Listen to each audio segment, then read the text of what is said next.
Cartéis ben grandes para anunciar o inicio da tempada oficial de descontos copan dende esta mañá os escaparates. Si, hoxe comezaron as rebaixas en todos os comercios. Si hai que gastar, se gasta, pero solo mirar por hora. Calma, eu prefiro facelas con calma. Yo soy de mirar todas las tiendas. As rúas convertéronse nun continuo bulir de xente cargada de bolsas. Como manda a tradición, no primeiro día das rebaixas de inverno, os compradores saíron a caza dos mellores descontos. Acabo de venir a comprar una chaqueta aquí en Zara.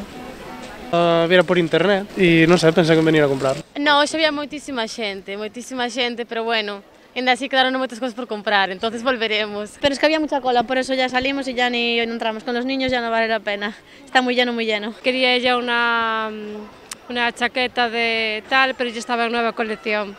Sí, non estaba de rebajas. Aínda que xa durante o Nadal moitas tendas botaron man de descontos para dinamizar as compras e a pesares do pulo que cada ano gaña o Black Friday, as rebaixas non perden adeptos. Que hemos entrado, pero que hai mucha gente, he estado mirando por aí, hai bastantes cosas. Hay mucha gente y tal, pero bueno, yo prefiero venir en otro momento porque ahora está todo tan revuelto y tal. O sea, yo de lo que buscaba está todo. Vamos, no. Luego no busqué nada más, claro.